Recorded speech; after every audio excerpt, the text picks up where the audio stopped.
Hey everyone, welcome back. I'm really happy you're here with us today. In this episode, we want to talk about something fun and meaningful at the same time, our childhood dreams. You know, those things we imagined when we were little kids. Maybe some of them came true, maybe not, but they always stay in our memory. Anne, are you ready for this one? Absolutely, Erfan. This is such an interesting topic. Every child has dreams, and they often change as we grow up. Sometimes they're simple, sometimes they're huge, but they always show what we were feeling or wishing for back then. Exactly. When I was a kid, I used to dream about being a football player. I imagined myself in a big stadium, thousands of people watching, and me scoring the winning goal. It felt so real in my head. That's amazing. I think a lot of kids dream about being athletes or superstars.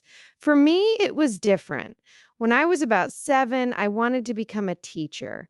I loved the idea of standing in front of a classroom, explaining things, and writing on the board with colorful markers. That's so sweet. Did you actually play teacher when you were a kid? Like pretending with dolls or friends? Oh, yes. I used to line up my toys and teach them math or reading. Of course, they never answered me, but I enjoyed it so much. I can imagine little Anne giving lessons to her teddy bears. That's adorable. You know, psychologists say children's dreams often reflect what they see around them. Maybe you had a teacher you admired. Yes, that's true. I really liked my first grade teacher. She was patient and kind, and she made learning fun. So I thought, I want to be like her when I grow up.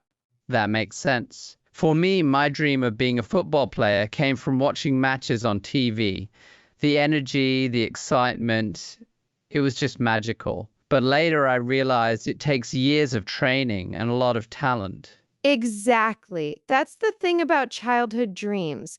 Sometimes they're realistic, sometimes they're not, but they give us motivation and they show what we value. True.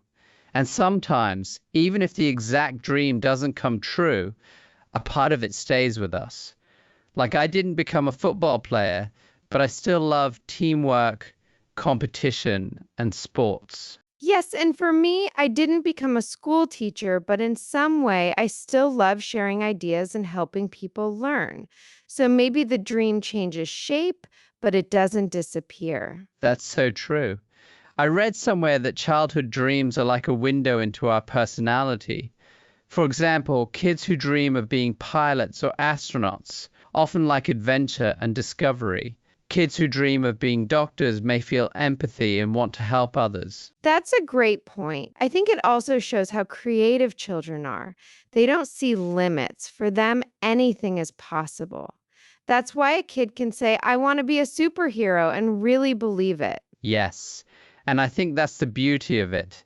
As adults, we sometimes lose that kind of imagination because we focus on reality, money, and responsibilities. Right.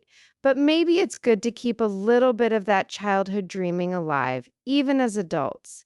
It keeps life colorful. Definitely. Do you still have a dream now, something like your inner child would love?